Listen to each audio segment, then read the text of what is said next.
All right, here we go. Ramble number. I definitely should have looked at this before I started recording.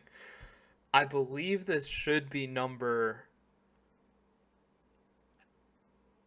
This should be number 6, if I'm doing my math properly. I'm trying to go back through them. So, all right, yeah. Where the hell have I been? I haven't uploaded a solo ramble in about a year. I did the two solo ones by myself last summer, and then I did the other two with Luke and Vadi later in the summer, and then nothing for a while, and then I recorded the Sebe one kind of on a whim that came together at a point where I really wasn't thinking about recording any videos myself. So I was glad it worked. But I think that was December, so yeah, it's been a long time since I've been sitting here talking into this microphone. So I have a lot to talk about. So I guess I wanted to give a fair warning before I get into this. This is probably going to be almost certainly going to be the longest video I've put up, I expect.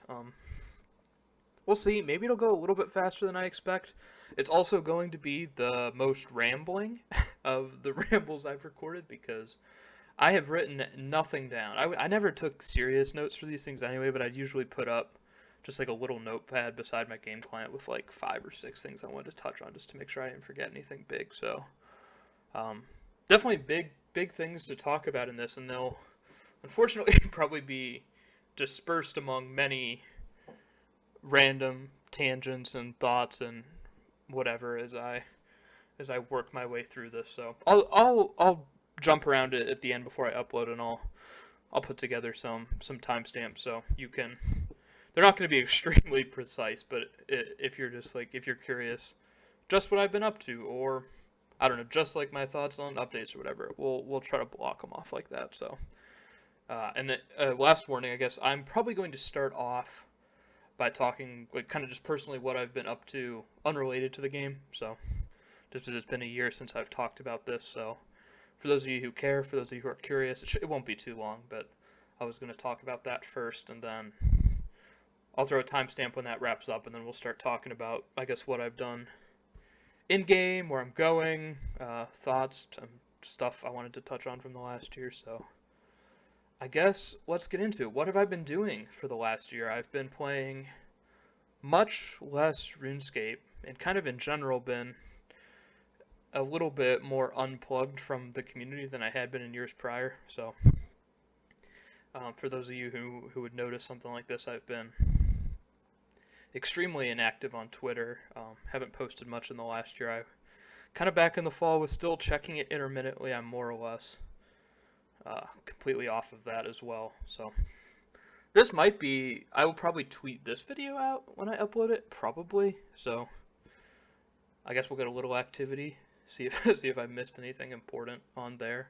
But yeah, I've been away. I've kind of kept to myself more this past year. So for those of you who have been listening to this channel for a long time or remember, because it's kind of an obscure detail to remember from a video I made a year ago, but I just wrapped up my first year of law school. So at the time that I had first started uploading videos on this channel and recorded my initial rambles, at that point I had been still working full time. So recently after graduating from university. So I had been working full time for a couple years, had the opportunity to go back to law school this year and took it.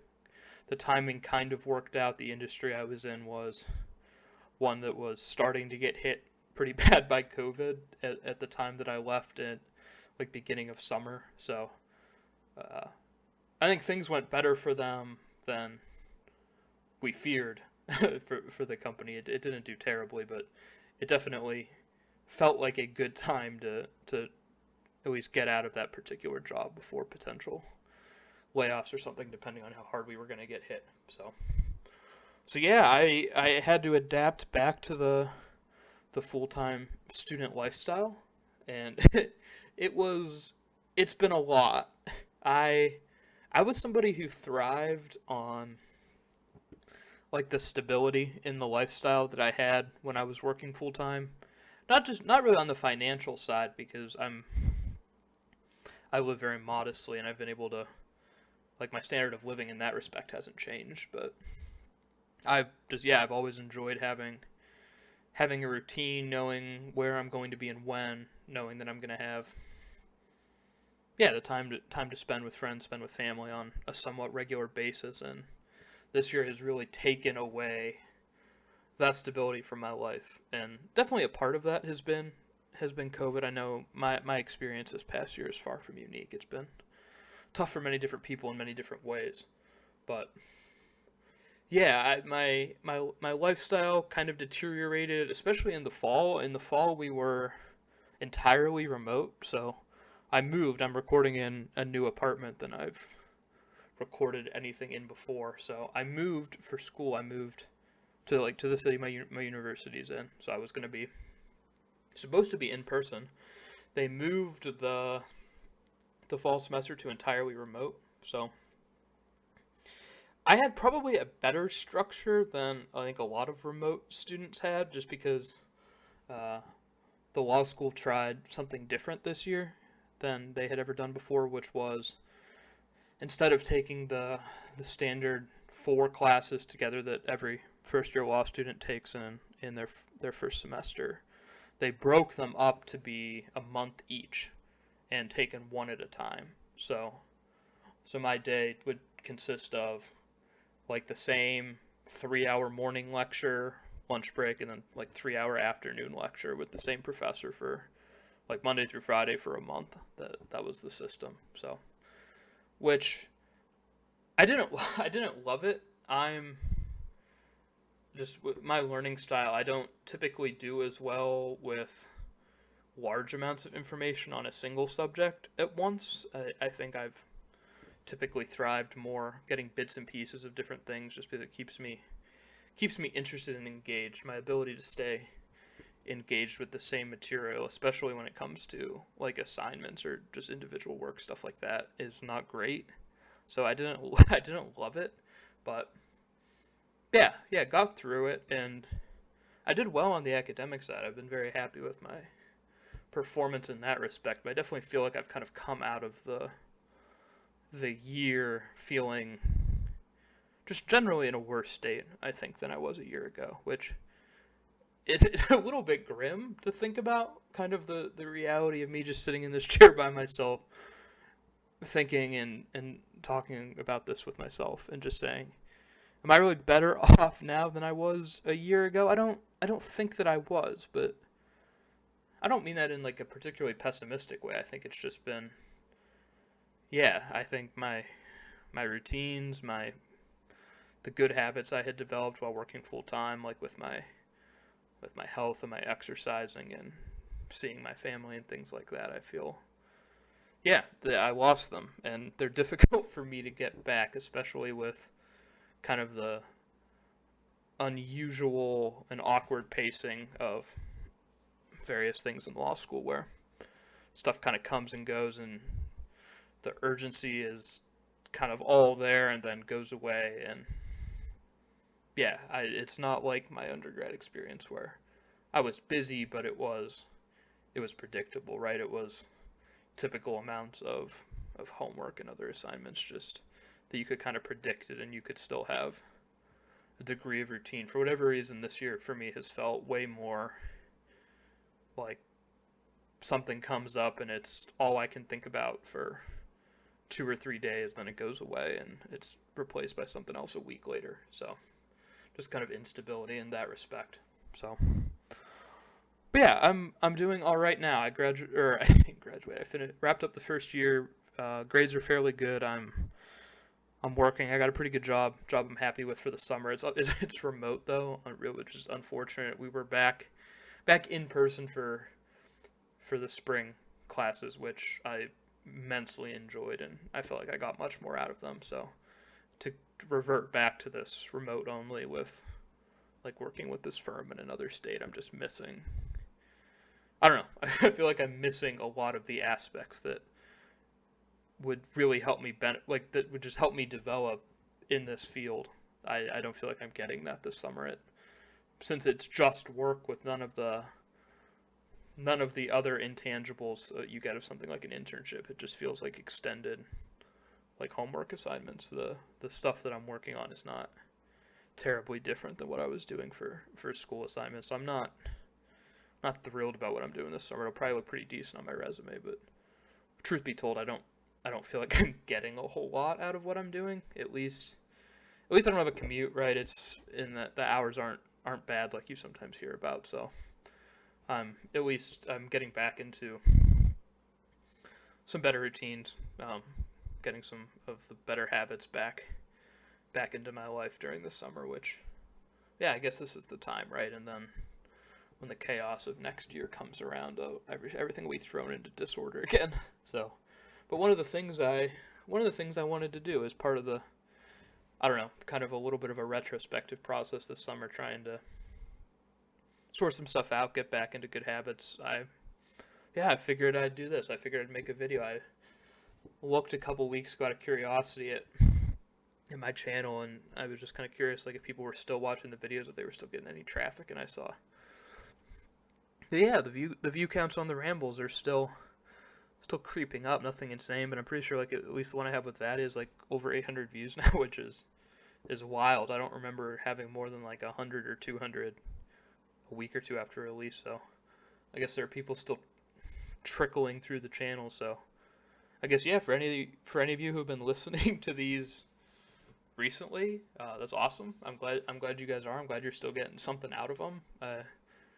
I know we were in those videos talking about, I guess, some things that would still be relevant to the game today, but definitely like the discussion about updates and whatnot are a time capsule, right? They definitely were made to be listened to at the time they were recorded to discuss an issue, like a current issue in the community. So I hope they're still enjoyable now.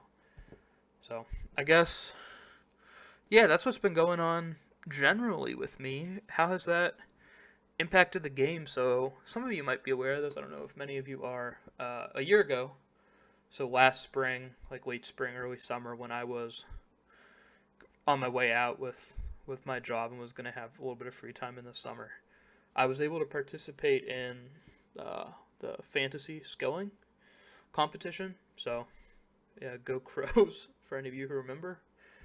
But yeah, I got to participate in that. I got to play a couple weeks. Went fairly hard, mostly on fishing, but kind of unrelated from what I actually did in the comp.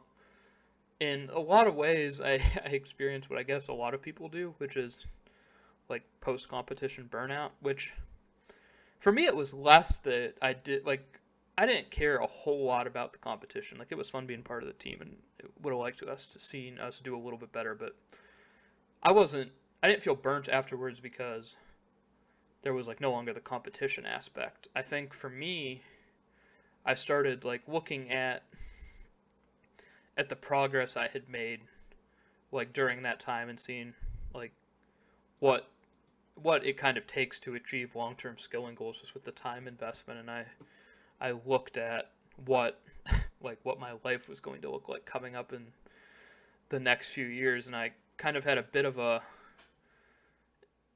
internal debate about whether or not it was worth trying to pursue the skilling goals that I had while only playing 10 to 15 hours a week. And I know there's some people out there who enjoy that, who play semi-casually, have families, have careers and stuff, and still work on those goals long term. But I think for me, the idea that my progress that I had been experiencing over the last few years was going to significantly slow down, that in conjunction with I had been skill hopping. I think a lot of you know that my goal had been 50 mil base, which since I've recorded, I don't think I've actually done any 50 mils. I think everything I've had in my skilling progress has basically been nothing in the last year. If any of you were curious, I think I'm on maybe a 200 EHP year, something like that. So I think the last one I had gotten is construction at the time I was recording before, and that's still, I think, my most recent 50 mil.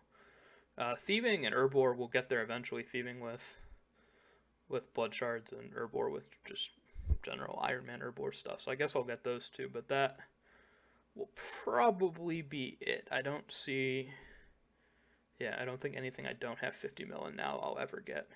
Maybe cooking. I still have a disgusting amount of grapes from Vorkath that I never used, and I'll probably talk about the corp changes later with the update today with the it no longer fully resetting HP when you tele back to house. The food meta might be the new move at corp. So who knows if I end up working on corp?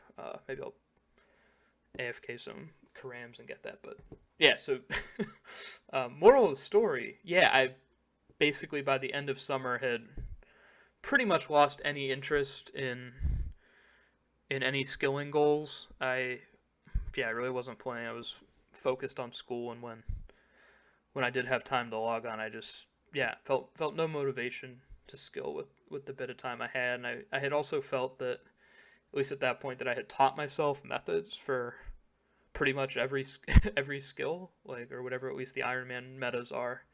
I was always somebody who my favorite thing in this game, like a lot of people, is fun to learn new methods. Right? It's fun to learn how something works, how a portion of the game works, and trying to master it. So, not that I mastered every skilling method. That's not what I'm trying to say, but it was more fun for me to learn. I think, especially when my playtime became limited. That I think is part of the reason I started to get more into some casual PVM, was just because there was so much PVM in the game that I had never experienced, and I really just wanted to try something new, to try something I had no idea what I was doing at, and kind of get to start over through the learning process. So, yeah, that's what I was doing. I think when I recorded with Vadi, I was.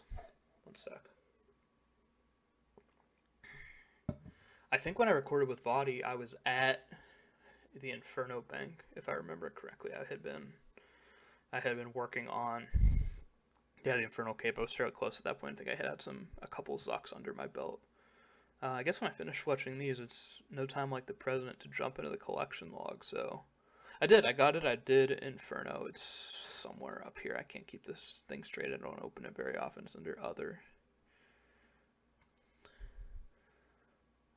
No, it's not under SAR. It's on its own thing, right? There we go. Okay, yeah. Got my cape. That was with the Dragon Crossbow. I got that over the summer, and then later that year, I think in either December or January during a competition I was doing, I got a T-bow around 500 raids KC. Nice to spoon that. So I've gone back and done a little bit more Inferno since. So a good bit of the year that I've been playing has been spent raiding. So I guess I can just touch on that. I actually haven't done a whole lot of chambers.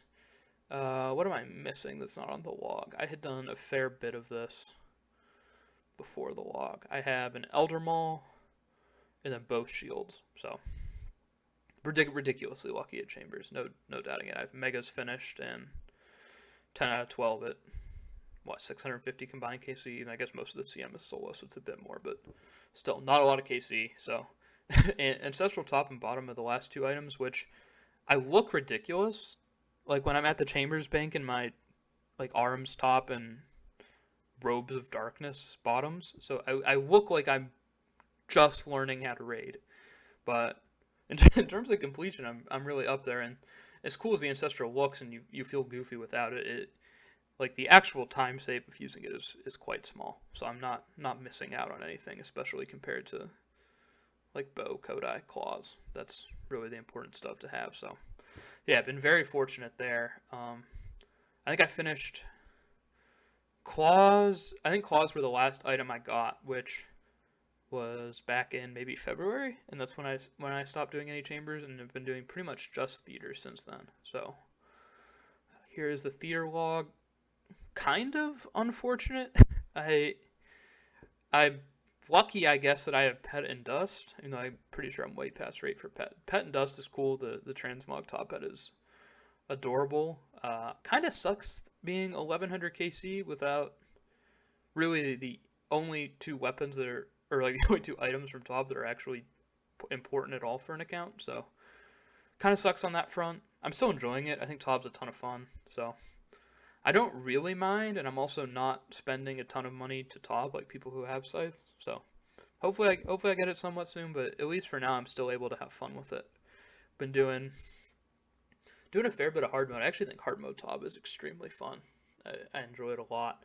It's been kind of unfortunate that it hasn't even been out very long, it feels like, but my group of friends, the the number of active hard mode toppers has already dropped so much that we're basically reduced to like a 3 hour block in late afternoon where like the two Europeans and two North American people who still want to hard mode top can get a team together because neither region can do it alone. So I figured more people would be doing it. I get that it was kind of frustrating on release and people weren't seeing like any purples because there were so many deaths. So like first weekend I found it pretty obnoxious and didn't like it compared to regular top, but once we've gotten better at it and we're averaging like 0, 1, or 2 deaths rate most, a lot more enjoyable. So, and yeah, I guess we haven't really seen the increased purple rate. I guess the purple rate's definitely gotten better since we've died less, but it still doesn't seem like it's particularly increased. I guess the reduced hilt chance is cool as well for me. I think I think all 3 purples I have from hard mode though in my KC have all been hilts still, unfortunately. But yeah, so still tobbing on and off. That's kind of the thing I do when I feel like PVMing with other people. As far as what I've been doing by myself when I play, I guess I could show Nightmare as well. The last couple months I've been doing some Nightmare on and off. Let's see.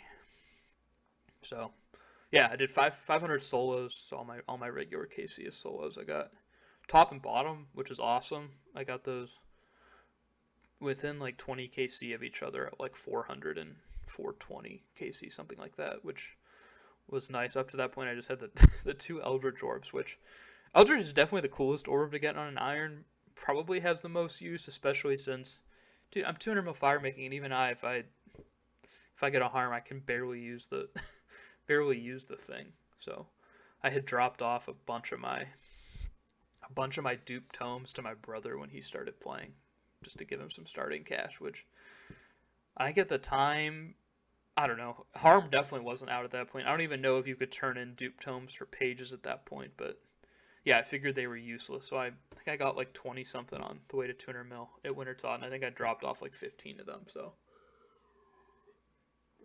yeah, a bit unfortunate on that side, just because yeah, I have like half as many pages as I should have. But yeah, if I get a harm, I guess we'll just use it up at Nightmare. So yeah, so really just Nightmare Tob recently, but I guess I don't know. I'm not a huge fan of categorizing playstyle because I don't know. I don't feel like any of the typical labels for playstyle. I was just thinking about them before I went live. I don't think they'd apply to my account because I'm not really all in on pet hunting at all. I've been pet hunting a couple things in particular, and I definitely don't feel like I'm done with content till I have the pet. So I guess I kind of care about it in that respect, and it'll probably give me moving forward just something to kind of work on the side. Especially, it's a good reason to keep slaying. It makes Slayer fun, and thankfully, I still have most of the Slayer pets left. So I did wrap up skilling pets since I recorded, which is cool. So I have the 8 actual skilling pets according to the game, and then I have the Wintertot and Herbivore pets as well. So kind of the soft 10 out of 10, if you want to call it that, for skilling pets, which is cool. I wouldn't mind having like an AFK skilling pet to do on the side, but there's other stuff like an AFK that's still useful. Speaking of which, I'm doing Amethyst Darts. They just came out today, which don't quote me on this, and I probably should have double checked it before I started recording, but I believe when you're using Divine Range that you don't gain a max hit from Amethyst Darts having Assembler, which is cool because, again, don't quote me on this, but I'm fairly sure in Inferno you also don't need Assembler for the max hit on Mages or Zuck. So might do some, if I'm just doing some casual Inferno runs for pet, I might try some max cape runs. I do have Ring of the Gods, so I won't be able to get the benefit of the Holy Wrench effect from the cape, but hey, you regen 60 more HP, get a little bit of defense, and uh, defense and prayer bonus out of it. So might try that because the eight range bonus isn't doing anything for me, especially with my slow ass 70-minute runs. So just kind of cool. Also, I don't know if there are any bosses where I'd want to ditch assembler. Uh, Yeah, but we'll take a look at it. I'm sure there's something that you might blowpipe. I was thinking maybe Gargoyle's boss. I don't know. You always feel ridiculously accurate there anyway. I don't know how big of a deal losing assembler would be. I'll take a look because yeah, it would just be a free inventory spot. So, but yeah, working on some completionist type goals, I guess. Some raids. I'll probably passively work towards both of those. Not a whole lot of goals in game right now though, and I think I'm enjoying that. I'm kind of some days I don't really play at all. I just don't feel like logging on, and that's fine. Some days I'll go fairly hard on like I was really getting into the groove with some stuff like Nightmare. I found Nightmare. I know people don't tend to enjoy Nightmare very much, but I found it way easier to do like long Nightmare solo sessions than I did at like Chambers solos. Like I could easily do like 8-10 hours of Nightmare solos if I had nothing going on. But I never did Chambers for that long. I always either started to feel like tired in my wrist or just bored. Or maybe it's the alt scouting aspect that's mentally draining. Who knows? So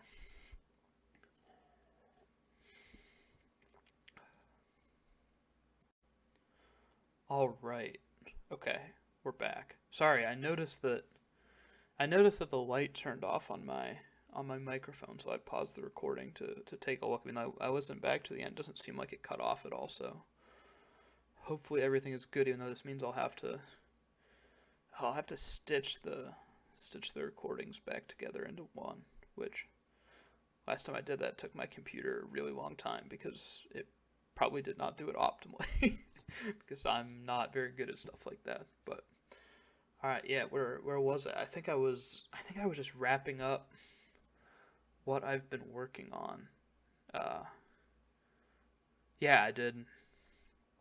I really didn't do anything in the fall. I wasn't playing much. I did a little bit of Trailblazer, which I'll probably talk about. So it's really just been like the last 5 or 6 months that the progress has started to come in. I showed both the raids logs. We talked about Nightmare. I did do Corp a little bit. I did Corp right before the Alton got fixed. I kind of sensed the way the breeze was blowing with that one, so I got my hands on a Corp alt from a very generous friend and knocked out Arcane and Spectral very quickly. So I think it was only a couple hundred KC for both of them. So extremely fortunate at Corp, which was cool. Even though I'm probably going to go back for Pet at some point. Also, just because Ellie would be cool to have. So I guess it's good that I spoon those. But in terms of like expected completion time, they barely dent. I'm sure compared to Pet and Ellie. So. But yeah, so both raids, Nightmare, Corp, the kind of the quintessential 4 long PVM grinds. I guess I could open up the log again and see if there was anything I did much of since then. No, not really any of these. I did get Tyrannical Ring recently, which was cool. That wrapped up my Wildy Ring set, which, while not very useful, is I guess kind of cool to have done. Ziliana, I don't know why I'm opening these. Like I've done like no Ziliana in the last year. ACB is my last item to finish God Wards. I just don't have the motivation to go back right now. I know GE Challenge released the awesome no stam use Sarah method with all the manual walking, which I got to test a little bit, and it works really well. It's awesome method. So I guess I should do that at some point, but yeah, I don't know. It's hard to justify the time going for such a useless item. Corp, yeah, both those. Very lucky, no denying that. Dag Kings are like the one pet I've got really fortunate on recently. I've had, I guess, despite saying that I'm pet hunting, I haven't had a whole lot of success with the few grinds that I've done. But yeah, I have Supreme and Rex both knocked out, which is cool. So I've got those both very recently. So just primed to go. I think I did one full task of Prime only, which isn't bad. It's pretty obnoxious doing 2 cave. I didn't even try multi-world. I don't know how many alts you would even need to set that up for it to be worthwhile. So yeah, Prime only is kind of annoying. It's not terrible. It'll be nice. I don't have a Nightmare Staff yet for the Eldritch. Once I do, that will be nice because, yeah, it feels like 90% of the time you enter the cave, you end up with Supreme on you. So you're flicking pretty much the whole time, and I do not have the patience to like flick Rigor or one tick both of them. So I just end up bleeding prayer points the whole time, which is kind of obnoxious. Then you get the times where they're on the same tick and yeah, running over to reset them. Yeah, it's just annoying. So we'll get it fast enough though. It's definitely better than Supreme Last. I think Rex Last is probably the best. Maybe people who are more experienced would disagree. It seems like seeing the Rex only methods, those seem much nicer because you only have Supreme on you, typically. It's pretty rare to get Prime on you if you're doing like the Southern Wall. So, yeah, still, it's cool to get fortunate there, especially since DKs are like a deceptively long pet to grind because while the kills are fast, the tasks don't go very far, especially when you have like all 3 of them left. So, yeah, I know if you go dry on these, you're going to end up in a position where you're going to be stuck doing them off task, probably, which without alts, which not like I don't alt, I do, but I don't alt that because alting DKs is really annoying. But yeah, I can't imagine trying to do like Supreme only off task. So like having to hop every time because you can't use both caves sounds extremely annoying. Why do I keep doing that? I keep closing the log despite the fact that I'm going through it. Fight caves, pretty much all of this KC is in the last like 2 months. I think I did most of these like AFK'd while like writing a paper or something. I did like end of April, right after I finished Full Justy.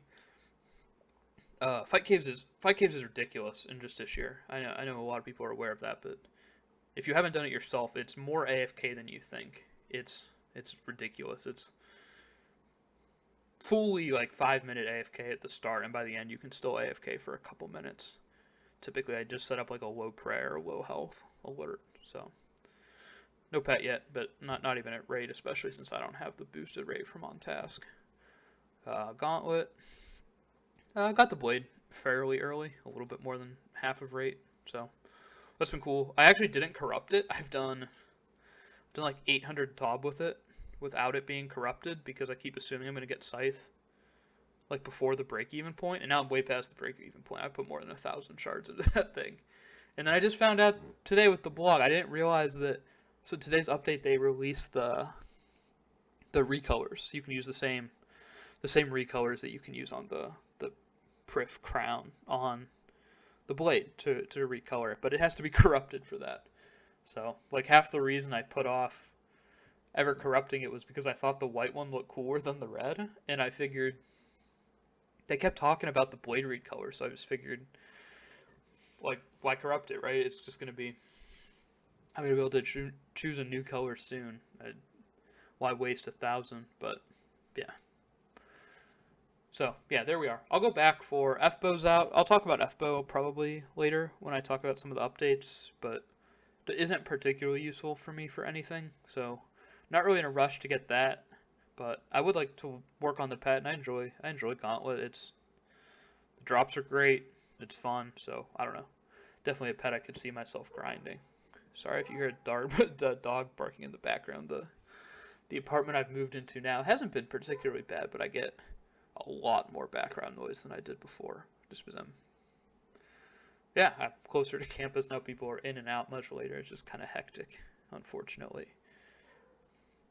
Bandos, cool to be completely done with this. All those KC was for BCP, which is like the only item I wanted before I really started grinding chambers. So got 4 hilts and 2 pets on the way, which I can't really complain about finishing at 1500, even though, yeah, BCP is amazing. So kind of sucks that being the last one.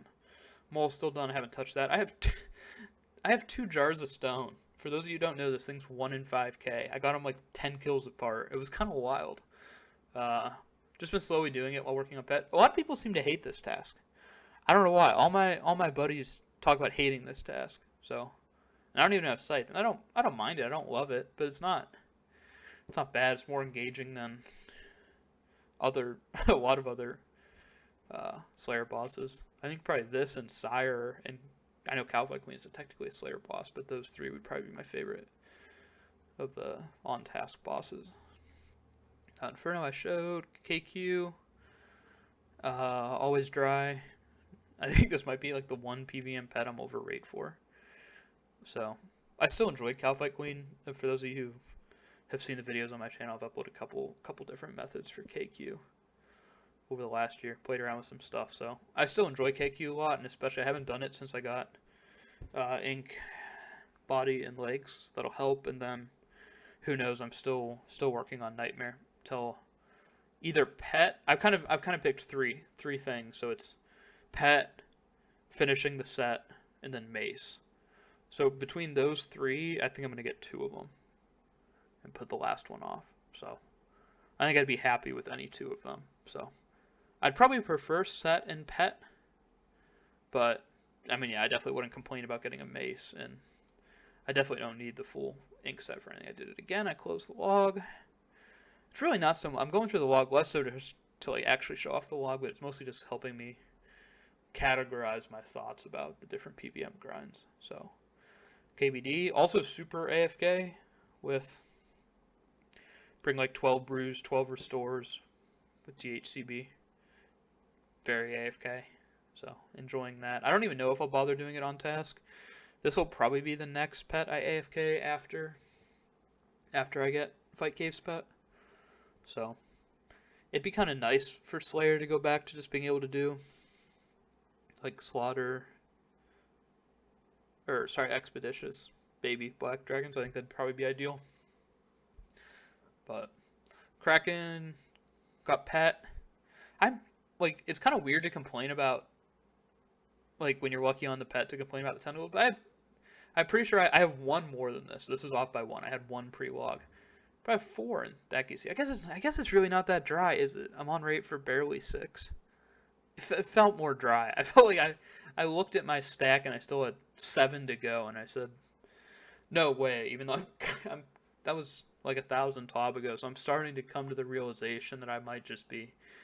I think at this point, if I get the Scythe, I don't know, it's going to be tough to stick around for saying, but we'll see. Might go back to Kraken. I've had it blocked since pet, but been debating going back to upgrade it. So Kriara, only God Wars boss I got lucky completion on, so like excluding pet, but was cool. Done a little bit of bow only since I actually finished this boss ridiculously early. I finished it like 150 KC. I've done like 250 since, like, what's that, 3 tasks maybe? 3 or 4 tasks since then with bow only. It's okay. I don't hate it, but I don't have like active plans to finish all pets on an iron, especially given the bullshit that is Bloodhound. But the thought of doing 5k bow only, 5k or more bow only Kriara kills is daunting. I don't see me mentally getting through that, especially in a short period of time. I'll probably talk about it. I guess I might as well talk about it now because I'm very likely to forget later. They're talking about the possibility of a Slayer perk. I don't know if it was going to come through some other content, or if it was just going to be a standalone thing, but talking about being able to like pay a fee to save a task and come back to it later. I think Kree tasks are like the one task, maybe Inferno as well, but Kriara tasks more than anything, I get them and I'm like, it ruins a day of Slayer like nothing else.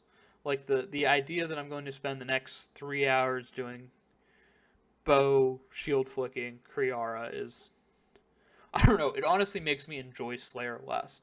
Sometimes I'm in the mood to do it, and I enjoy that you can like put more effort in with like one ticking and stuff to extend the trip length, because definitely feel like Armadillo solo is one of the places in the game that still really rewards trip length on effort, with like every other God Wars boss having some piss easy range method where anybody can do like 60 70 kill trips or more.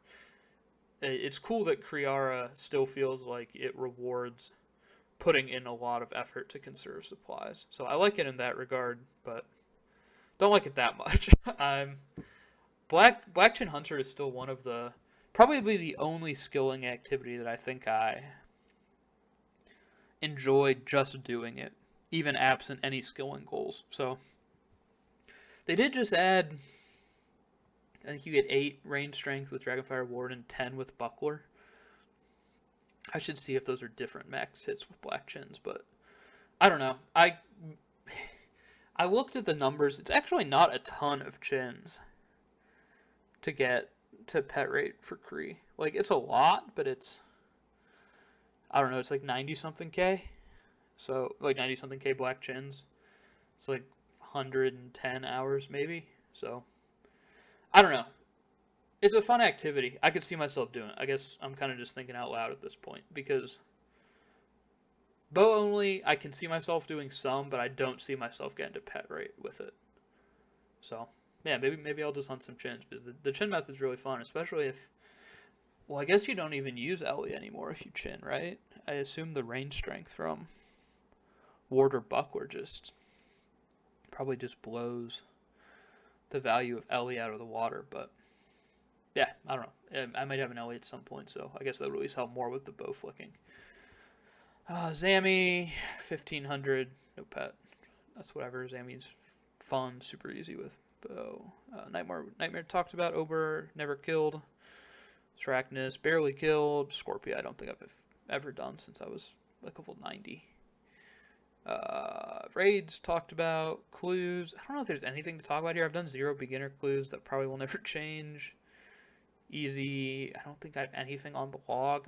I have weather chapter. When did I even do an easy clue after the log? Mediums. Got Rangers, 159, haven't done any since. I might end up doing some more mediums. I also don't have a Bandos cloak. I'm not sure if I'm going to get that step for Masters, but sandals would be cool. I'm a big proponent of Inferno setups that involve as little one-ticking as possible, because I don't care that much about time, and it's not fun one-tick flicking. So it'd be fun to have devout boots. I said devout. Like, it'd be nice to have devout boots for Inferno. I'm not going to do mediums just for these, but it's nice to know that there are still 2 things I could want out of mediums, so I could possibly go back to that. Hard is whatever. I don't think there's anything of note here. Also, most of these 300 are before the log. Elite, nothing there. Master, I've done 95. I have 50 caskets in the bank, so I finished the Darkness set, which is kind of cool. I guess I've been using the bottoms for chambers, but no, nothing really of note here either. I'm not big on clue scrolls. I never really got much into them, but Masters are okay. I don't mind doing them.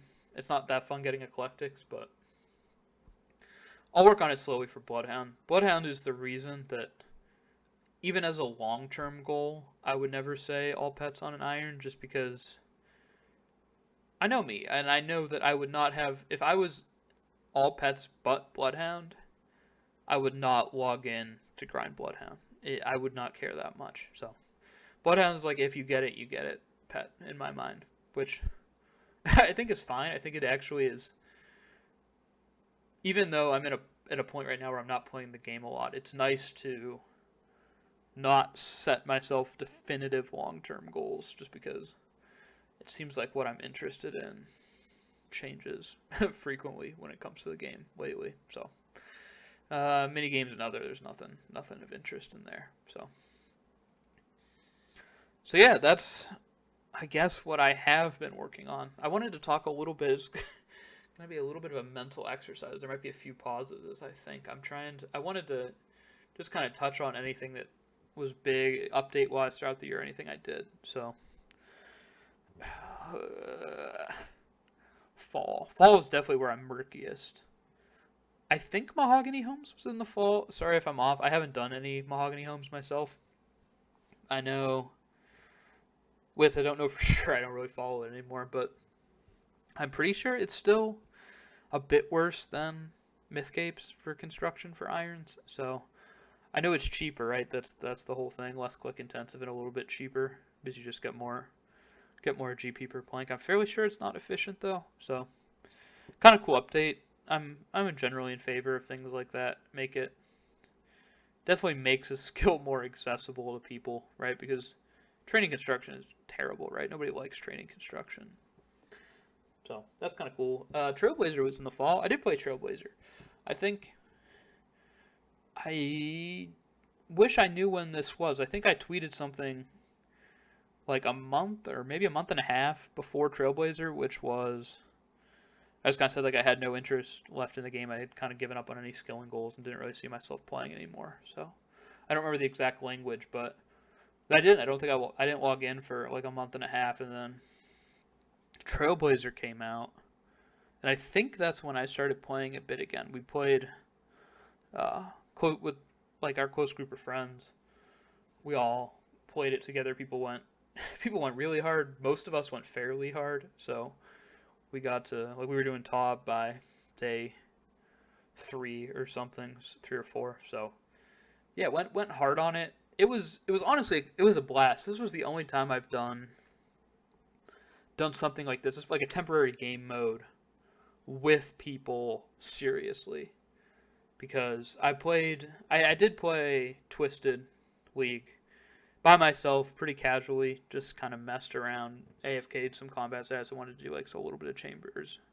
So had played that. I played the original Deadman mode, and I played one of the seasons after that, 3 or 4 or something. So I had played the temporary game modes before, but I had never done it with a goal in mind and with other people. So it was it was a complete blast. It was definitely some of my favorite memories of playing this game with other people were during that. I shouldn't say I know. I kind of assume that this is a common complaint. I haven't really read any discussion or feedback about Trailblazer, especially in perspective. I know the people that I played with, we've pretty much all come to the shared conclusion that while it was really fun, the downfall of it was that it sped you up too much, right? So, I mean, it's fun, it's enjoyable to have relics that feel super strong, and that's kind of the appeal of a temporary game mode with looser rules. But the XP modifier was ridiculous. The XP modifiers combined with, if you took I don't remember the number. Was it plus 14? I want to say it was plus 12, plus 14. Whatever the early relic was that boosted all non-combat stats. Just that combined with the XP modifier just let you, we burned through the game so fast, and we're at endgame so fast that, you didn't really even get to fully enjoy the progression of it, right? I mean, obviously it's going to be an accelerated progression, but it's still fun to feel like there's a mid-game, right? And to have that incremental progress and take on mid-game challenges and get over them. But no, you just there were so many available points that people got to the max relics so fast, and especially I think almost all of us took the AoE one, the chin effect. With that and Recall Orb, God Wars was so fast to the point that it wasn't even fun. You'd go in the room, and remember, for those of you who remember, you had a 5 or 6 second dark screen as you entered the room, because it was an instance. It didn't instantly load like regular God Wars rooms. So you could move around and I think even attack before it fully loaded in. But like you'd enter the room, and by the time the black screen went away, you did like 2 or 3 more attacks, and you're attacking every 2 ticks, and like you just obliterated the boss. Like there was, I don't know, you didn't even have to engage with the mechanics of God Wars Dungeon. It was literally enter, attack the one thing, 5 attacks, dead, teleport out, recall orb back to the door. Like it was, I don't know, there was no challenge to it. Like even Tob was, I don't want to say it was like just super easy, but like I don't even know. Maybe we wiped like once or twice, but I just still remember with Tob, like you went through the raid so fast, and maybe we were just lucky, but it felt like we all got fairly early scythes, so the whole thing just became, yeah, it was kind of ridiculous. And then yeah, like some people did melee infernal capes because we had pretty much all taken melee, so that was kind of cool and challenging. It was fun, but yeah, then that's like day 6 maybe, and pretty much the whole group who went hard on it is no longer interested, right? Because I don't think anybody in that group had been interested in competing for points. Like I think most of us were in like the top 100 or something, or top 150. So yeah, had played a ton, but had really no interest in continuing to compete for points. So we just, yeah, everybody more or less stopped playing. Like a couple people went for points that I know, but some people made like second accounts. I know it was popular to do like pick different regions and either go major range, like for people who had gone melee the first time around. I actually made a ranger and did the Prif thing, did like Gauntlet and Zulrah, actually probably spent like 2 or 3 hours killing steel dragons for darts, because I didn't take desert, so I couldn't make my own darts. So I was killing steel dragons for rune darts. Did like 2 or 3 infernos. Like did it on task, went pretty fast because obviously it's ridiculous. Like right, the 1-tick blowpipe with drain, you could just, yeah, it was absurd. And then then I quit that account too. So yeah, Trailblazer was fun. I go back and forth. I don't want to definitively say that we would have had more fun or that it would have been better if it was slower, because I don't know, where is that balance? And it's probably different for everybody, right? So I don't know. I don't want to say just it should have been slower. Maybe for people who played more casually, the pace was great. I don't know, but yeah, I think it felt like there was so much there.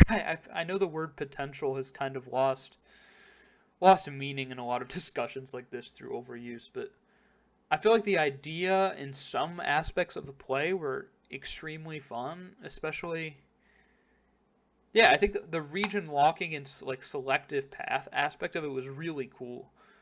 I think it would have been more interesting if they had added ways to get into other regions much later in the game, or if they added some kind of system where every so many points you could like swap out one of your regions for another, just something to add more to the end game, because not that there was no end game, but you felt like there was, and you could only play a fraction of it. And like I felt like the path aspect and the restrictiveness of it was cool during the progression part of the game, right? So like training your account based on the restrictions you chose was interesting. And people probably did methods that they never would have done before. That was cool. But when it comes to endgame, like most of the regions had some kind of endgame content, PVM wise or whatever. Maybe something else, maybe like a minigame, but I don't know. But every region had something, right? There's like Gauntlet, Zulrah. This could be terrible, but I'm thinking like the Kandor, and so you have like the Fremennik bosses, so Vorkath, DKs. You had, was it, I don't even remember, whatever the region that had God Wars, was it the Hasgarnia one? Maybe, I want to say, but you get the point. And you have Tob and Mortania. Like every region had some of the endgame content. So like to get to endgame and then not even being able to try the content, right? Like I understand locking people out of training methods or quests or something in your area. But like at the end, you're just like, I have this super stacked account with these ridiculously OP relics. Let me try the content, right? Like let me try Gauntlet with my max melee build. Like it's fun to try that stuff and get to experience the relics. Like in my mind, that's the novelty of Trailblazer. So to then to make there no ways to expand the pass in the end game. Just I don't know. Maybe there's no way to balance that with the point system. Maybe it's essential that you can't access everything because it would be unbalanced from like the competitive point side. But I don't know. Even if there was even if tasks were fully disabled in other regions, like even if you just had the chance to try the content, maybe you can't even get uniques from it. But like I don't know. It would have just been fun to try like God Wars on my range build. I didn't get to take the God Wars region on the range build. Like it might have been fun to try some of that stuff with like 1-tick blowpipe or 2-tick crystal bow, like to see what the methods are. So I think that's my biggest criticism is the speed to a lesser degree, but mostly the continued walking of endgame content. I think, yeah, I think I've said everything I needed to say about it. So if any of you, I mean, I don't usually ask people to comment stuff, but if any of you played Trailblazer, let me know what you think about the points I made or anything else really. What did you like? What didn't you like? Because I'm curious to see where they go with leagues. I don't know if I'll ever have the time again that I had because I was at a point where I was like between classes with that weird schedule we had, so I had some time that I could go hard on it that I wouldn't normally. I don't know if I'll go hard on a league again, but I think it's really fun to discuss. Yeah, like how those things are balanced. What makes a temporary game mode enjoyable? So yeah, I'd be curious to know. So yeah, that was what, like late October, November, maybe like till around Christmas. Was it something like that for Trailblazer? So it was, yeah, I think after Trailblazer and like after the holidays over the winter. I think coming back in January is when, yeah, when I was bored enough. Oh, it was. I actually very distinctly remember what it was. So we had a, I know it's not uncommon, we had a January term uh, in January, obviously. Sorry, I'm like too distracted trying to take a sip of water. So we had the January term that that we had to be back for. So I had visited my family at home and we came back and that was beginning of January. So we had like a 4.5 week class and everything on campus was still in lockdown, or not just lockdown, sorry, but like was shut down for winter, right? Because January term was this year intended to be a completely remote term. So I was living like not at home with my family. I was at my apartment in the town my college was in.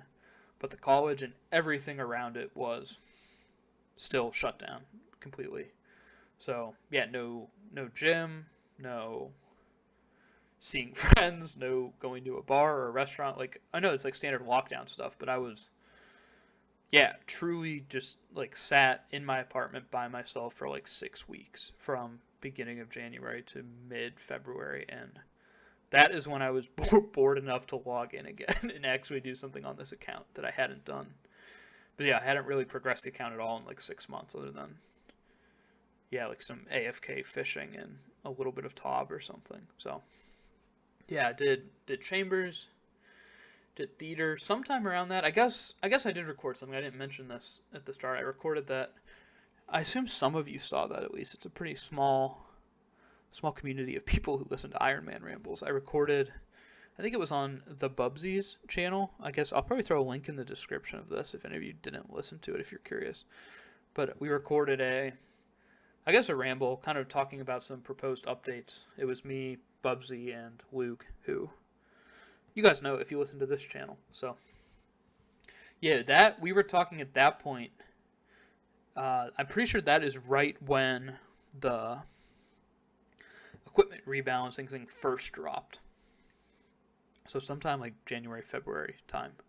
And it just happened today. It just went live today. So yeah, long process. We'll talk about that. But yeah, we recorded and we had just started talking about the blowpipe nerf. So yeah, we were going through some of the scenarios on that, and if I'm just kind of remembering now as we get into it, but I think that is the time period also right when the discussion about corp alting was really coming to a head. Because I know we talked about that, and I think it was probably Arcane had made some comments about corp alting. For some reason, it was on everyone's radar, so we were talking about that. So that was, I had just gotten Tebow and Claws fairly close to back, so I think that's the point where I said, all right, fuck it, it'd be cool to have a corpse shield. It looks like this method's going away. At least I should take away the more than double kills per hour. I think I said I got one ult before. I actually had two. I did 2 ult corp, which was miserable. There's probably not many people who are listening to this who have done much multi-corp or multi-ult corp, but for those of you who have, you know how miserable that shit is. And I know there's actually probably somebody who's listening to this who's done a whole lot of it and got very burnt from the game because of it. But yeah, I did corp, did it with the ults, and fortunately I got ridiculously lucky, right? So I guess I didn't have to suffer for long. I only did it for like 15 hours. But yeah, it wasn't very fun, but did well there. And then, yeah, since then it's been pretty much all top. I TOB just kind of on and off when I had time till the end of the semester. Semester wrapped up at beginning of May, and that's when I kind of started doing some Nightmare, because during the year, like, all of my free time had been in the evenings when people were, well, like, around to TOB, but this summer my work schedule has been shifted around just because, yeah, calls with people in different time zones, so I started having, like, time in the mornings or early afternoon or something to play. So yeah, with nobody around, I started doing Nightmare, which I guess brings us to where we are now. I guess first thing I'll talk about I'll talk about Phosani's Nightmare, because that came out today and I got to do that a bit, and I'll probably talk about, I guess, equipment rebalancing last, and then anything else. Like I said, I don't have a list of stuff to talk about, so probably getting fairly close to the end. But yeah, Phosani's Nightmare, it's really cool. I'm a big fan of this update. I probably enjoy this update more than any I can remember, just from like a gameplay enjoyment perspective. I've thought that like some skilling updates were well balanced or something, but this is fun. I think it's really fun. I haven't done much. I did maybe 10 attempts this morning. It took me like 4 or 5 to get my first, and then I got a couple more completions after that. So everybody thought it was bugged. It probably was bugged. For those of you who are paying attention to it this morning, like hour 4 or something after the update, like nobody anywhere had seen a drop. There was nothing in, like, none of my group of friends had gotten anything or seen anything or knew anybody who did. Nobody in the Ironscape server had. Nobody in Solitary had. No one in Oblivion had. And we were like looking through new posts on Reddit. Like nobody was posting anything. So with near certainty, it was, if not completely impossible to get a drop, then doing something really wacky. I know Nightmare has some fairly non-intuitive drop mechanics that were put into it initially to prevent boosting, and then because those didn't prevent boosting, they put in more changes that removed boosting. But Nightmare has, yeah, it's not a standard drop rate. At least standard Nightmare takes into account like the percentage of total damage you've done and the total percentage of damage that's has been collectively done to the boss. And like if a certain amount of loot potential is gone, like when people were telling out on ults, I believe it removed any chance of getting a drop. I'm pretty sure that's how it worked. Because I know like the old number that people were doing was where they would do 60% of the total damage in the fight with their iron, and that was still giving drops at like the 1 in 100 rate, and it was 100% chance for the iron to get it.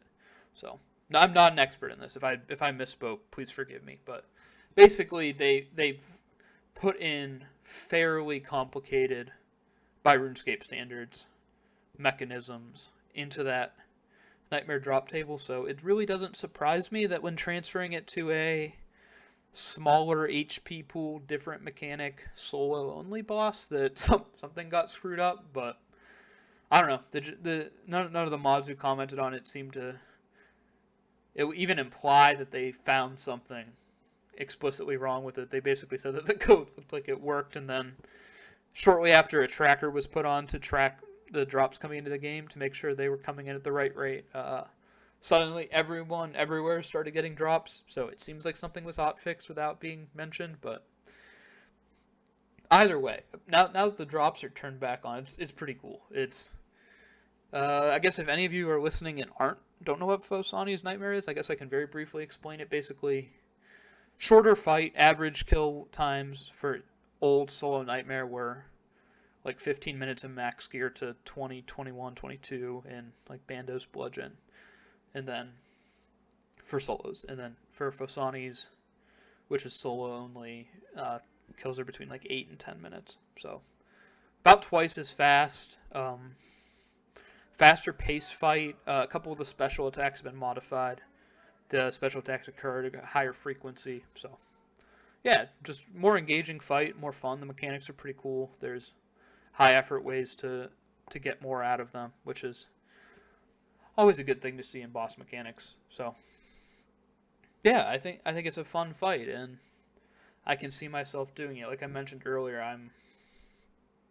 well, I guess I'm definitely gonna get a Nightmare staff. I feel like I have the cool orb, so I'll at least get a staff. I have ink top and bottom right now, so I guess I'll just fully repeat it. So the three things that would be really cool for my account from Nightmare are ink helm, right, to finish the set, the mace, and the pet. So I'm gonna stay there till I have 2 of those 3, because I think any 2 will satisfy any need I have for the other for a long time. If I get everything but the pet, I will definitely not complain, and I'll come back for the pet at some point. I haven't been doing that much Nightmare, but I think I'm ready to move on to something else. I don't dislike Nightmare, but it's... Even with Phosani, I don't think it's going to be fun enough that... I don't want to do this for a month or more. I don't know. I'll have some time in July that time is gonna go away quickly after, so I'll probably try to make a decent grind in Nightmare, because Nightmare is the kind of thing I can tell that I will only enjoy it when I can put a decent bit of time into the game. It doesn't have to be a ton, but the drops are rare enough that if I'm playing 10 hours a week, I don't want to go 2 or 3 weeks on average to see a drop.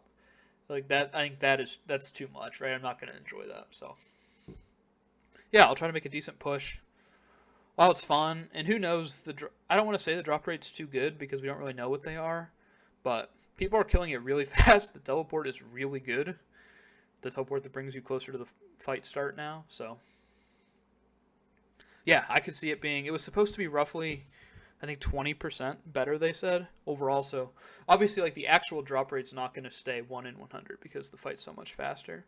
Like, taking into account the faster fight, the time to get a unique was supposed to be roughly 20% faster now. So, but I would not be surprised if it's more than that. So I think the sooner I can grind this, the better. I don't know. I think players typically kill things a little bit faster than the JMods anticipate, which I guess is understandable. So yeah, I'll be doing a fair bit of Phosani. That's about it. I'll probably do hard mode top on and off when we have people. Like I mentioned, it's sad, but hard to get people right now. So yeah, that'll probably be the near future. And then I don't know. This second year of law school is the make or break year. So I'm probably not going to play a whole ton this coming year, which is fine. It's good to be busy. I never complain about being busy, right? It's better to be busy than it is to be bored sitting around with nothing to do. So, but yeah, I want to get myself into a place where I have some nice things to work on in game lined up that I can do and feel like I'm actually making progress on in bursts of gameplay without a long, consistent grind. So I think Slayer is probably going to be pretty good for that, just with the varied nature of Slayer. So doing different bosses. And I don't know when they're planning on touching wieldy bosses. I know there's the talk of a rework. So in their current state, I mean, obviously they definitely need a rework, right? No doubt about that. Especially Callista. Don't get me started on the design of Callista. That honestly is terrible. But Callisto and Venenatus are both really good to kill with thralls. So I don't have Wilderness, Mace, or Crossbow. The one thing that F-Bow is actually good for me for is Venenatus. So I might try to do some Venenatus before the rework. And then Callisto also benefited a lot from Thralls, which I guess should probably at least briefly talk about Thralls as well. But yeah, basically the Thrall DPS is noticeable at Callisto. I know the C7 B5 Callisto method with the ult trap on spawn has gained popularity. Some of my buddies are doing it, and that combined with Thralls is, yeah, it just made the boss fairly low effort, fairly decent kills per hour. With yeah, I don't see Callisto or Venenatus being faster to get the pet after a rework. Maybe it won't be slower, but I don't see those two being faster. I see Vedion being faster. At least I really hope so. Because yeah, Vedion, especially without an ult, is miserable boss. Kills per hour wise. I think the design is pretty cool of Vedion. It definitely, I prefer it to the other two. It at least feels like it has something going on with it. For those of you who don't know, there used to be a method where using a 4-tick weapon, you could move out of range. I always forget the names of Vedion's attacks, but basically the one that does the... I don't want to be wrong. It's better for me not to guess. I think whatever you know those of you who have done Vedion know what attack I'm talking about, the AoE one. But you could move if you offset your attack cycle properly from his attack cycle. You could do with no lure a no damage method or no damage taken method.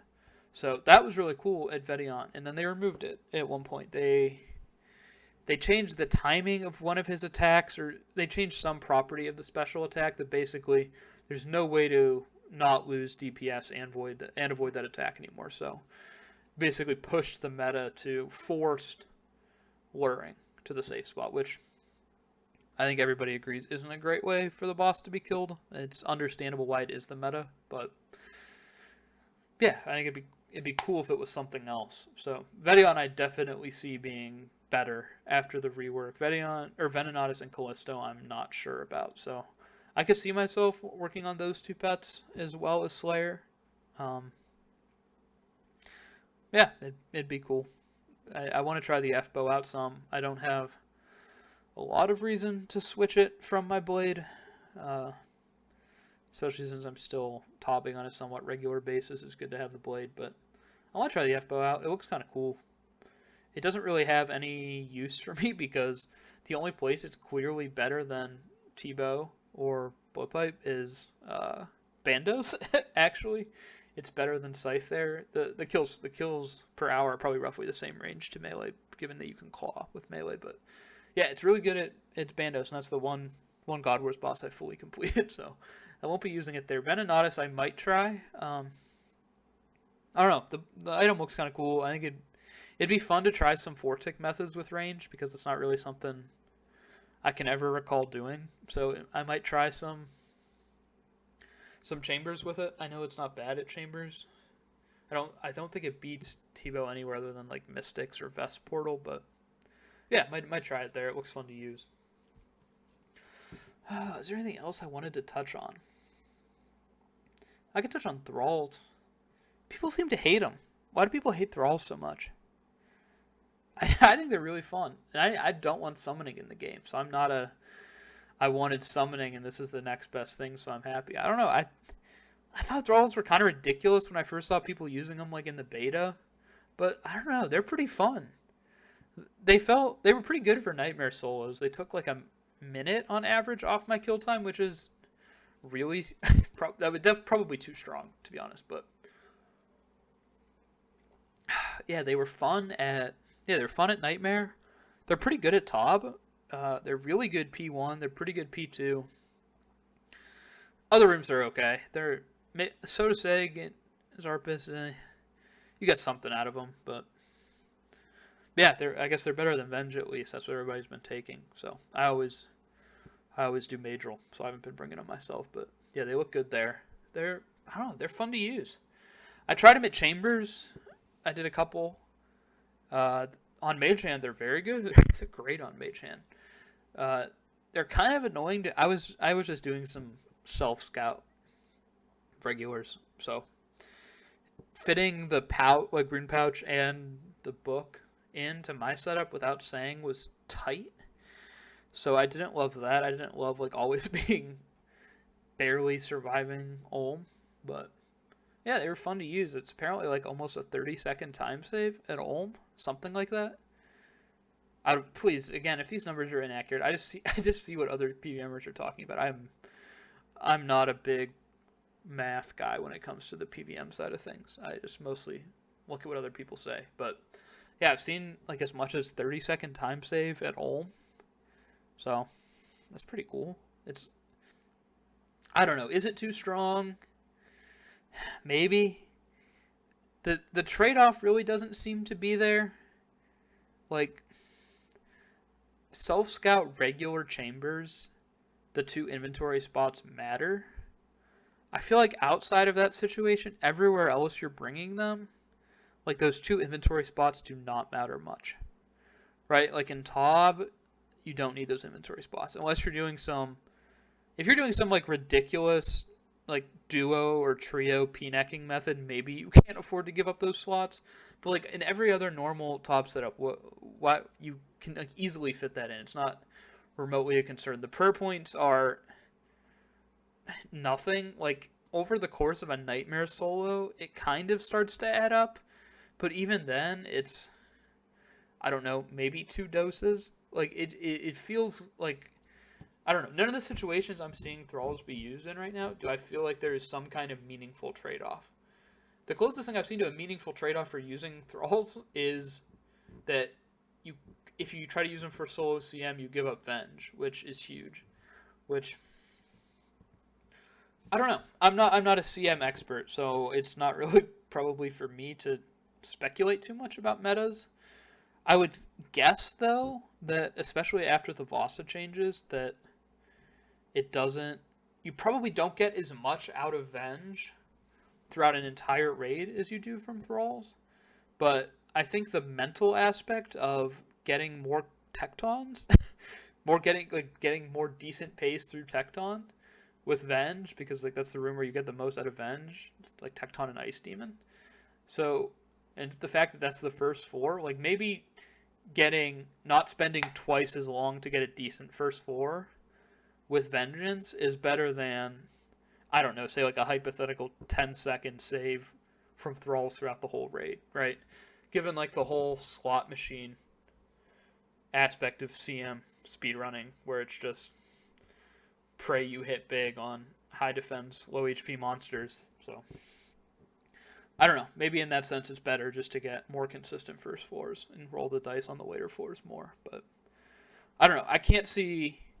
I have a hard time seeing Vengeance actually being more of a time save. Thralls seems so good, but yeah, I guess CM there's some trade-off too. It was the point I was trying to make. In general, though, Thralls just seem, I don't know. I like using them. I'm not mad that they're in the game, but from a balance perspective, I look at this and say, it doesn't seem like there's a meaningful trade-off for what really is just free DPS slapped onto any boss. So I don't know. Okay, update. I'm not in the update rating game anymore. I've kind of my mindset on that has been broken from years of Iron Man skilling updates. But what else? Blowpipe nerf. 6th round. It was 6 rounds of feedback, right? Finally happened. I don't mind. Maybe I'm just a privileged Tebow owner, but I don't know. I'm kind of glad it happened. I wish it had happened a longer time ago, but Yeah, I think it's for the better. I really hope they don't change Inferno. I see them saying they're gonna look at like what was it, the stats of the major and ranger that spawn in the set, something like that, to try to keep the time to kill similar to what it is now. But I don't know. Again, maybe I'm just the grumpy old man saying I got my Inferno cape, don't change it now. But I don't know. I feel like something like Inferno, that I think the argument that the level of difficulty can never go up is, in my mind, invalidated by the fact that at the same time, every update that's made Inferno easier through any gear getting stronger, any items getting stronger, like divine stuff like that. Like the fact that all of that is fair game to lower the difficulty of Inferno, is it really that much of an offensive update that for all of the steps down in difficulty we've taken, there's a quarter step up because it's like an extra blowpipe hit to kill an entire set? I don't know. If they do change it, I wouldn't care about the Inferno change. Like, to me, I'm not into Inferno speedrunning. My sympathies don't lay with the people who are into that. Like, I'm not trying to say these stats can't change.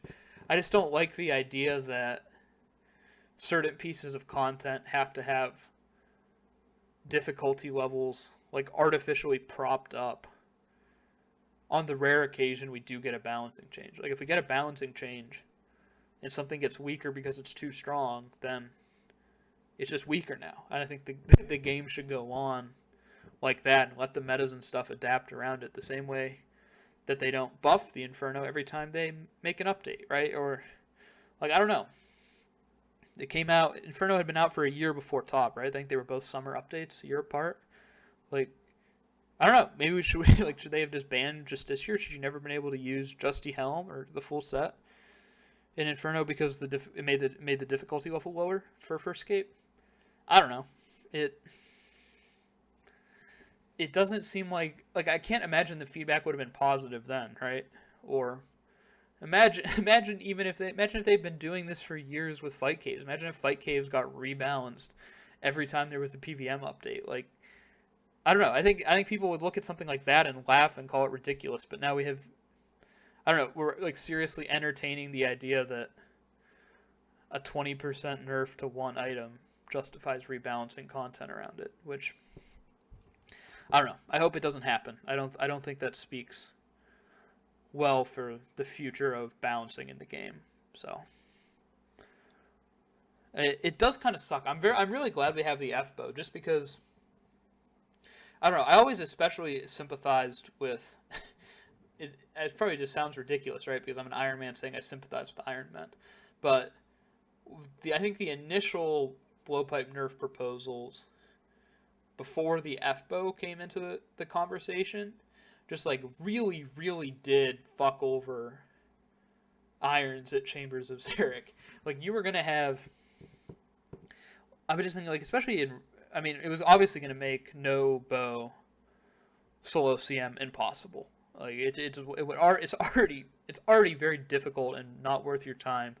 It was going to get, I don't know, an order of magnitude worse after the nerf. But even in regulars, like it's stuff like Vasa and Shamans and Mystics, just rooms that have like some kind of passive damage associated with them. Like that. The DPS loss there was going to really add up in a way that was going to... Yeah, it was just going to punish people. It wasn't going to make the learning process harder, really. It's not like you have to learn something different with the nerf blowpipe, but it was just going to make like getting to the point where like you can comfortably no prep or I don't know, whatever, like comfortably get through these rooms with minimal supplies that like you could previously do before. Like all of those the Chambers of Xeric rooms were like by far where it was going to get hit the most, and like getting those all in succession, it was gonna add up really more than anywhere else. So I felt bad for the people who were going to have to do. I don't know, if you imagine what, like 1 in 10 people goes more than 2K for T-Bow, something like that if you're doing solos. So I don't know. I sympathize with that guy who's going to have to deal with Nerf blowpipe and chambers that many times. So I'm glad that FBO kind of fits into the middle where I really don't think it's OP anywhere. It's better than existing items at a handful of places, and even those are situational. Like, it's better at regular chambers, mystics than Tebow. It's better at Vest Portal, which you basically it's impossible to do a 4-tick method with no tick loss and having prayer up every time. So it's not even really better there than Tebow. And then the last thing was Bandos, which I guess speaking of rebalancing existing content around new stuff, I see the discussions that are going on about raising Bandos' I think range defense was a suggestion, just that that people were unhappy that a range weapon was going to become the meta there with since like the no damage 4-tick methods exist. The bow is more DPS than scythe. But yeah, I thought it was weird that we're having that now, just because one, range has already been the meta at Bandos for normies forever, right? Like blowpipe has been better DPS than I guess everything pre-scythe, and it's still better than scythe. So I don't know. It had already been a range meta, and then I think the range Bandos methods became popular about a year ago. The 6-0 crossbow method. I know Guppy's method for range Bandos had been out for, I don't know, probably 3 years at this point. But that one, just given the red axe and the less forgiving nature of it, it didn't ever attract the same people that like the 6-0 method does. I don't know. I don't even know. I don't want to say it's the majority, but from my passive observation of discussions for mid-level Iron Men getting into Bandos, it seems like more people are doing range Bandos with crossbow than are doing melee. And that's even after the instances, right? So before you had, if you weren't flicking with melee, you had just the disadvantage if you were doing melee that with your shorter trip, you had a really high probability of losing your world. So the range method, even though the actual kills per hour might be similar to poor flicking or mage only flicking melee, range always had the advantage that you kept your world longer, right? Because you had a longer trip, so you lost less time hopping around mindlessly trying to find a world where Vennies had just teleported out. So I would have thought that when the God Wars instances came out, that it was going to push people back to melee, just because, I don't know, in general, even the kills are still fairly fast with no flicking with melee, right? You don't have long trips, but you still kill the boss pretty fast, and the fact that you don't have to worry about getting your world stolen and Bandos KC is super fast, I figured people would just go back to that or take it as an opportunity to learn to flick, but no, it seems like the range method's stuck. I see so many people talking about it, so I think the fact that between blowpipe being the normie meta forever and then it's already been a year of crossbow methods, the fact that now that something is as good as scythe for solos, I say as good because the actual kills per hour are going to be identical after claw specs. So I don't know. The fact that it's a problem now seems kind of funny to me, but I don't know. I guess I learned to flick with melee and it was fun, and I wish other people would do it too because I think they would enjoy it, but I don't know. I don't like the idea that I feel like Bandos flicking kind of has a soft spot in PVMers' hearts where it's like an older, high effort, high skill expression method that people liked. I think it's cool. People have always thought that Bandos flicking was cool. There's all kinds of videos on people doing it on YouTube with minimal gear setups or whatever, 1 HP, stuff like that. But yeah, I think we kind of hold up this melee flicking meta because it's cool and it has that I don't want to say historic in a game that hasn't been out for 10 years, but I want to say historic method get usurped by some kiting 4-tick method with some new goofy bow like, I get why people didn't like that, but at the same time, I didn't like the fact that the JMods were like entertaining the discussion about this being the time to rebalance Bandos when I don't know, Bandos, like, have any of the other God Wars bosses been touched for balancing? This is going to be it's definitely at least not the first. I don't know if there's been more. I know for a fact that they changed Bandos' mage level because they didn't like how strong Tebow was there. And that introduced the maging method. Right now, that mage was more accurate after they lowered his mage level. But I don't know. Like, why can't they just leave it alone like the other God Wars bosses? Like, do we have to keep tweaking it so a certain play style stays dominant as a certain boss? Maybe.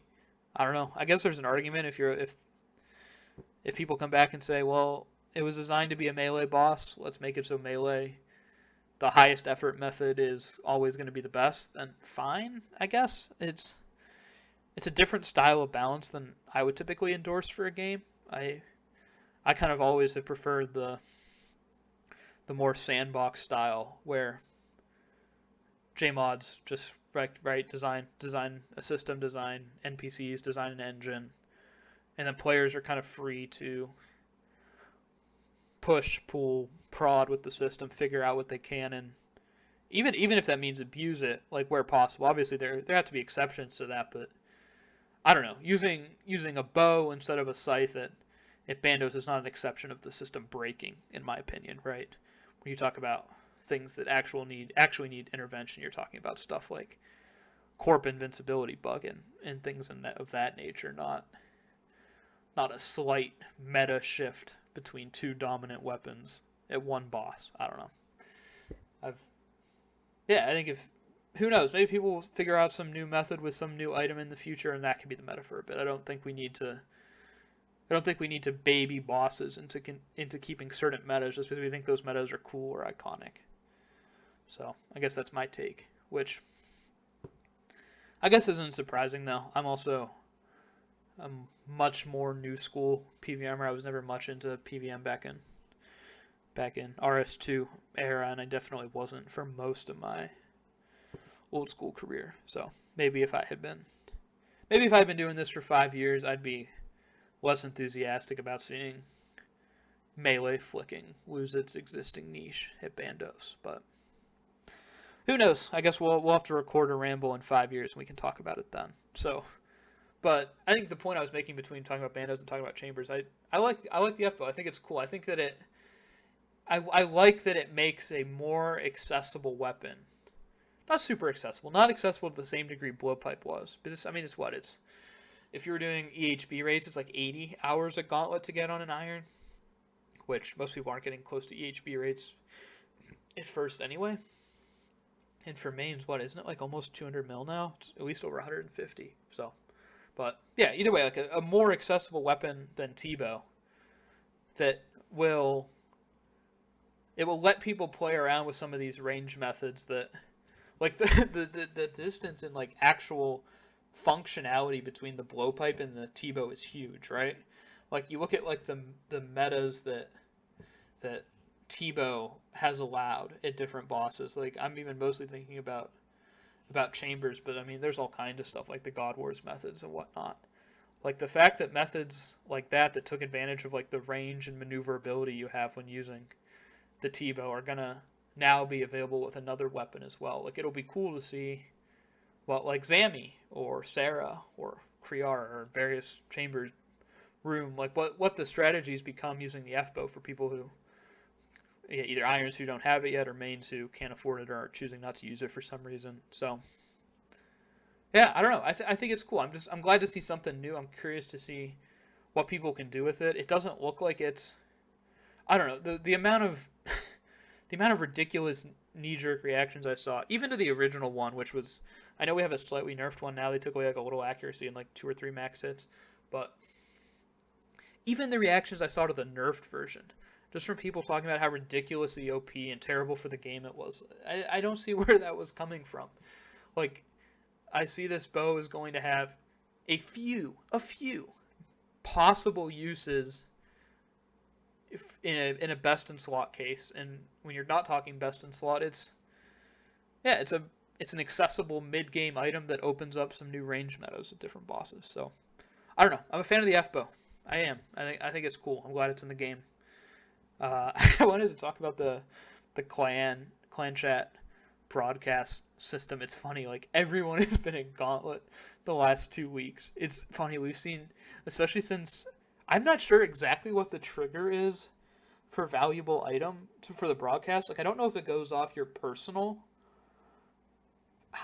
personal drop value notification limit. Like you can set that to whatever you want. So I don't know if that's what determines it or if the game has some baseline value that it uses, like 1 mil, 5 mil, something. But we've seen so many Crystal Armor Seed notifications. Like every 15 minutes, we've seen one in the CC the last few weeks. It's been hilarious how many people are grinding for this. But yeah, I love the whole clan rework has been great. I'm a big fan of it. It's been pretty much everything I hoped for. I wish, I'm probably biased in this respect because I have like previous ties to the Ironscape community, like as part of their leadership. So I understand the pain of managing a multi-CC community, which doesn't apply to most clans at all. So for those of you who I guess can sympathize with me this is for you. So I really wish like multi-clan functionality or even like guest functionality was better, just to make it easier. Like not being able to moderate multiple CCs is really sucks for Iron Escape in particular. I'm sure there are others too, but those kind of gripes aside, I think it's great. I think it's kind of disappointing. The clan that I'm in, I'll shout them out in a second, but they're still using the old system. There's all those ridiculous new icons you can use. Like we were getting such a kick out of looking through all the new icons and like the rank system stuff, and then the clan I'm in goes in defaults to the old symbols. And I think that the mod symbol is different. So that was kind of funny. I wish we were using like one of the wacky new ones, but maybe that's just me. So I don't know. Clan system has been great. I guess shout out to Ironscape 2KCC, also known as 2K or Total CC. So I don't think I ever really talked about it. I was pretty involved with Ironscape, really from, I guess, most of the time I've played the game. But to varying degrees, the last 2 years, I guess, I've been much less active. I was, like, previously leader and whatnot, moderator, and various things. But, yeah, I've really kind of had no clan involvement for the last year. But, yeah, the new clan system looked cool, and I knew this was going to be a smaller group. I've always been kind of turned off from really active CC environments just because I always play with my clan box minimized. I've been playing with this kind of aspect ratio forever, so I don't read chat actively. So it's nice to be able to like periodically look at it when I go to the bank or something and be able to kind of keep up on clan discussion without reading it constantly. More hectic CCs are, definitely not for me. So yeah, I guess I feel bad. I haven't even been super active in this one, but I try to keep up with it. So, yeah, shout out to Ironscape, 2KCC, the boys here. It's, a lot of people here who I've known for a really long time. So, it's cool to be back in the clan system, even if I'm never going to be very active again. So, is there anything else about the clan system I wanted to talk about?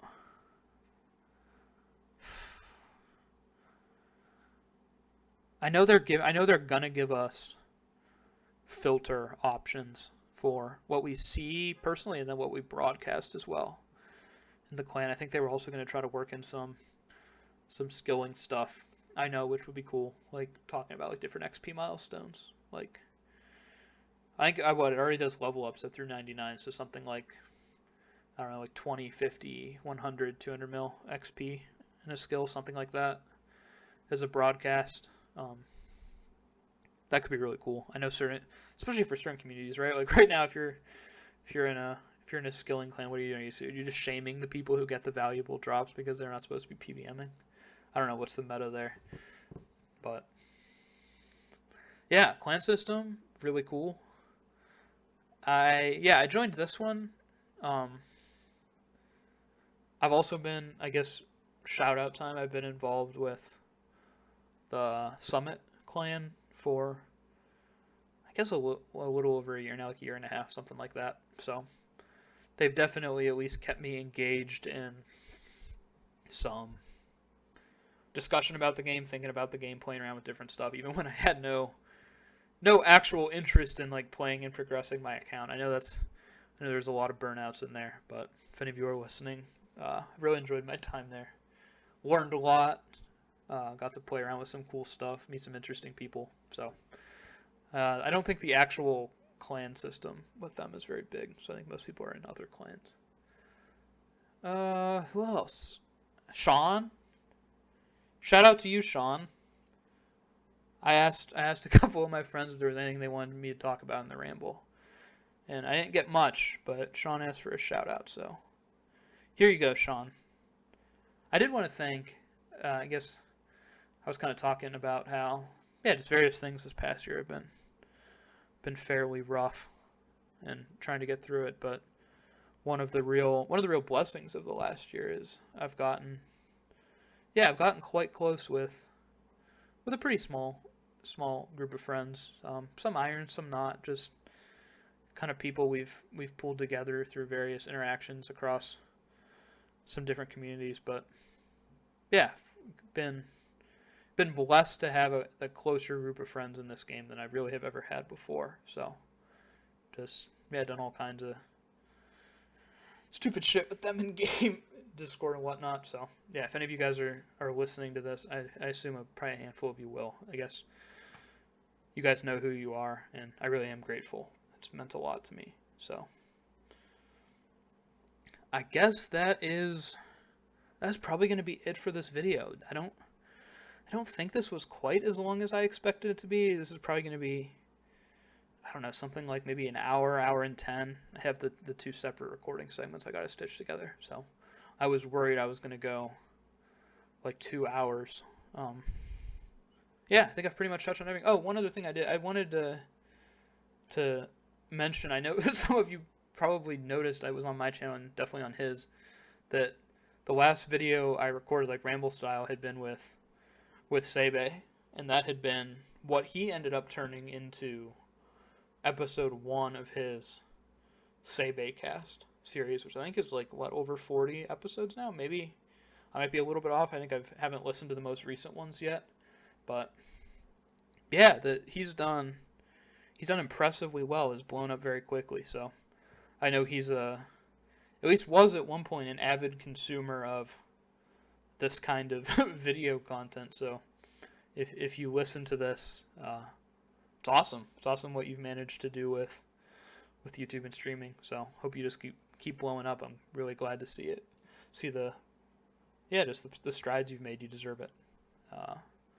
I think that is going to be it for this video. I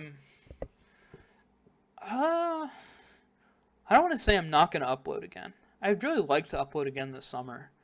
There's also a couple of people who I remember thinking like 6 months ago that if I ever got back to making videos, it'd be fun to make a ramble with. So I don't know if I probably won't make a video by myself like this for probably at least 6 months. Probably I don't see it happening. Maybe like winter break or something. But yeah, there were a couple things I wanted to talk about that would benefit from a group discussion. So I have a little bit of time this summer. So I guess keep an eye out. Maybe we'll finally hit the big 300 subscribers on the channel. I think we're at 285 right now. So yeah, keep me on the 100 per year pace that I had been setting.